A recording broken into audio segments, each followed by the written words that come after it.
नमस्कार, आप देख रहे हैं आज तक पर हल्ला बोल। आपके साथ मैं स्मिता शर्मा हूं। अब इसे इत्तेफाक कहें या कुछ और, जिस दिन दाऊद इब्राहिम कराची में अपना जन्मदिन मना रहा था, उसी दिन यानी कि कल आज तक पर उसकी आवाज पूरा हिंदुस्तान सुन रहा था। जी हाँ, कल दाऊद 59 साल का हो गया। जिस दाऊद ने 21 साल पहले सैकड़ों को मुंबई के बम धमाकों में मार गिराया, वो आज भी आजाद है और कराची में जिंदगी ऐशो आराम से बिता रहा है, जबकि उसके मकान से लेकर उसकी आवाज तक के सबूत भारत के पास है। ऐसे में सवाल उठता है कि क्या अब इन ताजे सबूतों के बाद दाऊद को पकड़ना मुमकिन है या फिर दाऊद को पकड़ पाना सिर्फ एक ख्वाब है।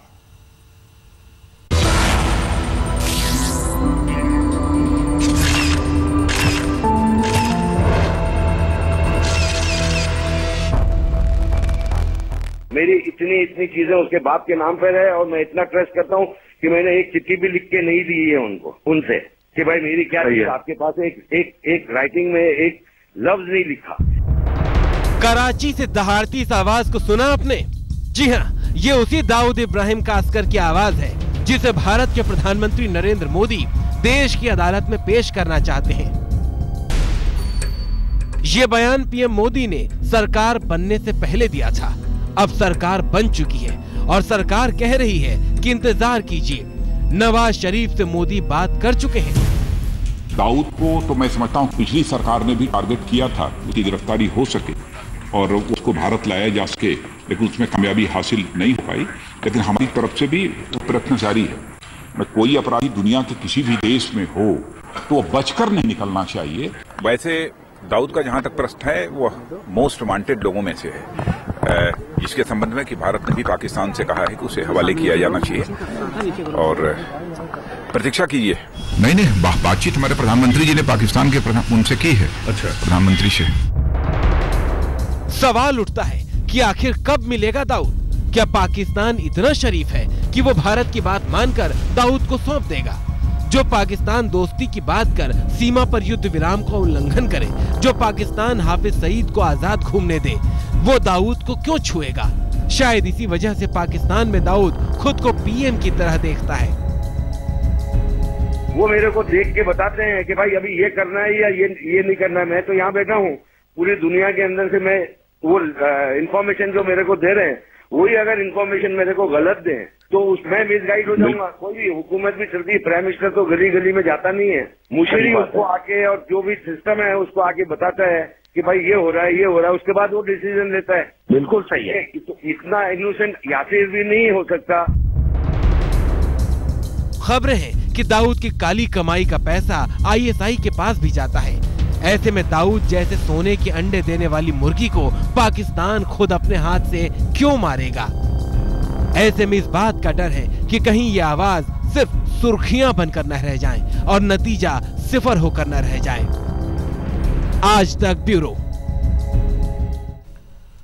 और आपको बता दें कि आज सुबह जिस तरीके से गृह मंत्री राजनाथ सिंह ने बयान दिया, उससे लगा कि शायद इन टेप्स के सामने आने के बाद प्रधानमंत्री नरेंद्र मोदी ने ताजा सिरे से जो है बातचीत की है पाकिस्तान के वजीर आजम नवाज शरीफ से। हालांकि इस पर राजनाथ सिंह ने सफाई दी और कहा कि ये बातचीत 3-4 महीने पहले हुई थी, हाल फिलहाल में नहीं। आइए पहले सुनाते हैं क्या सफाई दी थी राजनाथ सिंह ने।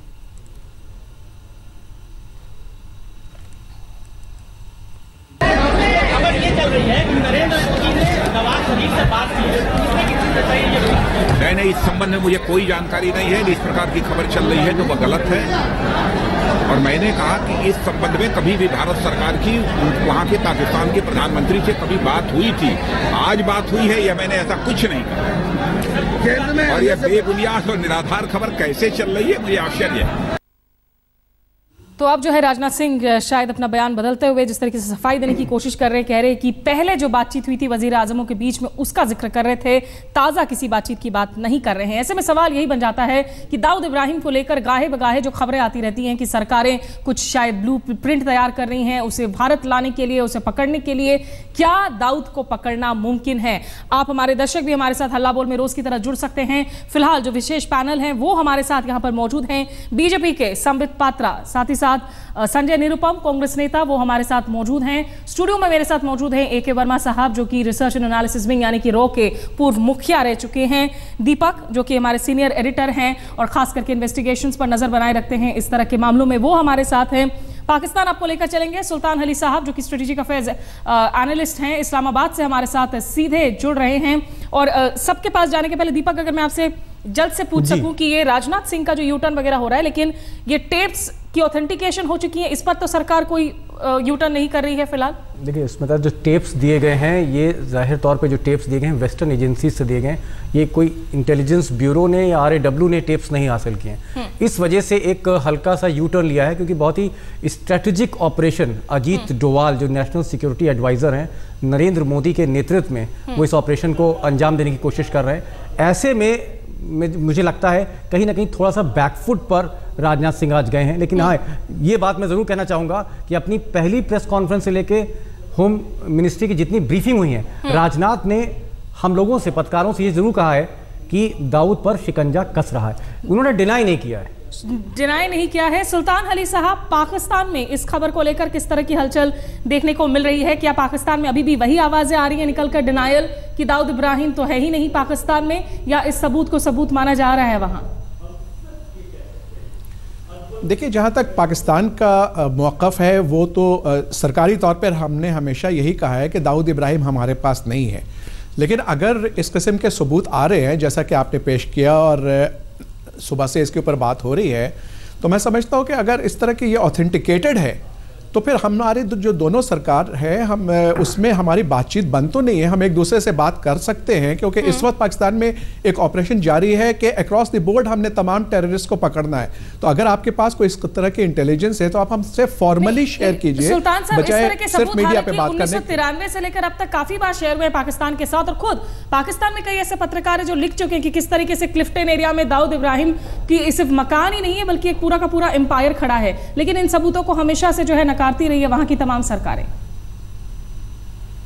देखिए, गुज़श्ता जो हमारी हुकूमतें रही हैं, मैं उनके बारे में नहीं बात करूंगा, लेकिन जो हमारी मौजूदा हुकूमत है, गो कि मैं उनका कोई स्पोक्स पर्सन नहीं हूं, लेकिन एक न्यूट्रल ऑब्जर्वर के तहत मैं ये कह सकता हूं कि इनका जो स्टैंड है, और खुसूसन जो 16 दिसंबर को हमारे यहाँ इतना अजीम सानिया पेश आया, उसके बाद से पूरी कौम जो है वो मुत्तहिद है कि हमने दहशत गर्दी को जड़ से उखाड़ना है, चाहे वो किसी किस्म के भी फॉर्म में हो। आपने देखा होगा कि आज मौलाना अब्दुल अजीज़ के खिलाफ भी जो है वारंट गिरफ्तारी जारी हो चुका है।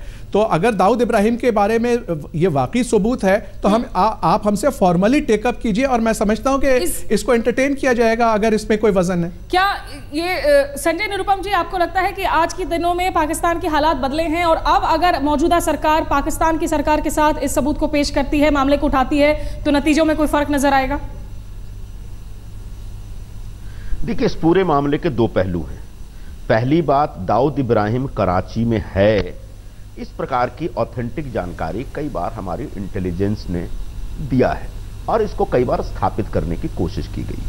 दूसरी बात, पाकिस्तान ने जब ये कभी नहीं एक्सेप्ट किया कि लादेन उसके यहाँ रहता था, तो कभी भी एक्सेप्ट नहीं कर सकता पाकिस्तान के दाऊद वहां रहता है।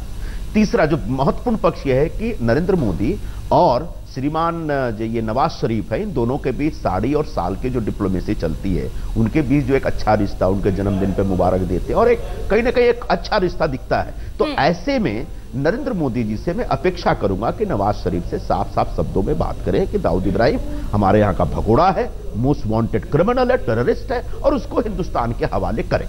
समित पात्रा, क्या कहेंगे आप? संजय निरुपम जी कह रहे हैं कि सारी सॉल की डिप्लोमेसी को एक और जानकारी जोड़ देता हूं। हमारे जो राष्ट्रीय सुरक्षा सलाहकार हैं इस देश के, उनके बारे, अजीत डोभाल जी, उनके बारे में तो कहा जाता है कि वो दाऊद के एक्सपर्ट हैं, वो पाकिस्तान एक्सपर्ट है। तो काहे के एक्सपर्ट है भाई?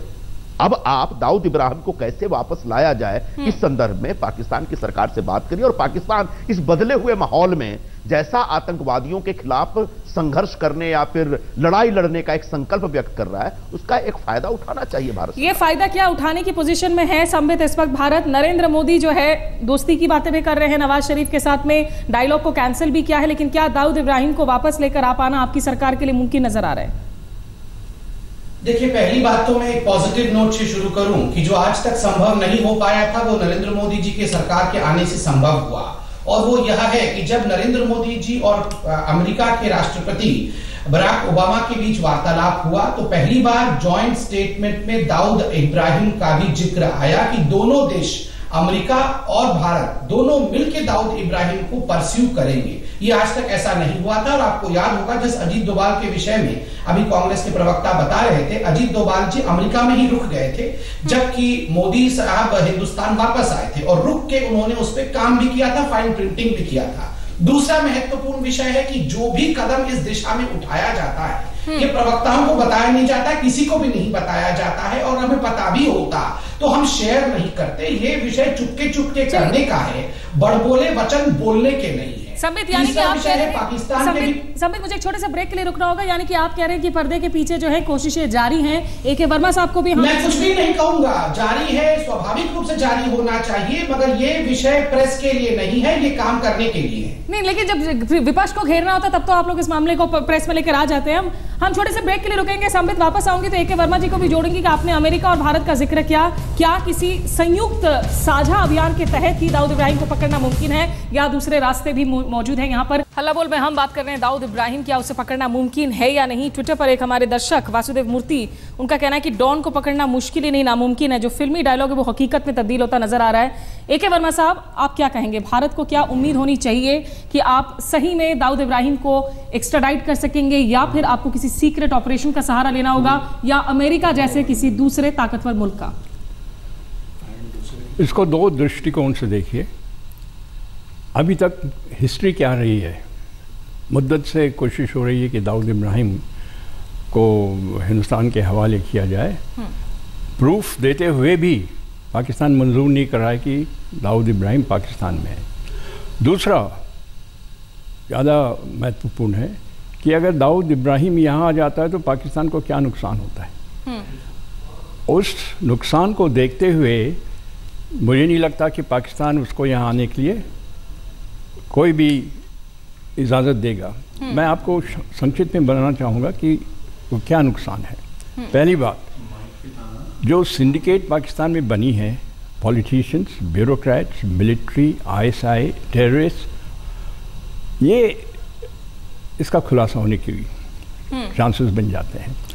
और ये खुलासा होने पर ये पता चलेगा कि वहाँ के पॉलिटिशियंस, प्राइम मिनिस्टर से लेकर नीचे तक की, military, chief of army staff से लेकर नीचे तक की, ISI का पूरा मतलब डिपार्टमेंट, और सुनिए, और जो वहाँ टेररिस्ट संस्थाएं बनी हैं, हाफिज इब्राहिम, हाफिज मासूद की लेट और जैश मोहम्मद, ये भी किस तरह पाकिस्तान की ISI से जुड़ी हैं। और उनके मतलब कई बातों का पर्दाफाश हो जाएगा। सुल्तान अली साहब, आप इत्तेफाक रखेंगे कि आज की तारीख में अभी भी एक बड़ा स्ट्रेटेजिक एसेट है पाकिस्तान के लिए दाऊद इब्राहिम, और उसका भारत पर एक्स्ट्राडाइट होना जो है वहां की कई सारे इंस्टीट्यूशंस के लिए खतरा पैदा कर सकती है। नहीं, मुझे आपसे इस बात पे इत्तेफाक नहीं है। दाऊद इब्राहिम हमारा कोई स्ट्रेटेजिक एसेट नहीं है, और मैं समझता हूं कि अगर आपके पास इसके बारे में सबूत है तो आप जरूर पेश करें। और मैं समझता हूं कि जो हमारे यहाँ बदले शुरू में कहा था कि आप है, एक न्यूट्रल ऑब्जर्वर के तौर पर हैं यहाँ। मैं कराची खुद गई हुई हूँ। आप कोई भी क्लिफ्टन एरिया में जाकर एक बच्चे से पूछ ले, वो आपको वहां के बाजार दिखाकर बोलेगा इसमें दाऊद का पैसा है, बैंक्स दिखा के बोलेगा कि इसमें दाऊद का पैसा है। आप वहां के होते हुए जो है पूरी तरीके से आप इसे कैसे डिनाई कर सकते हैं?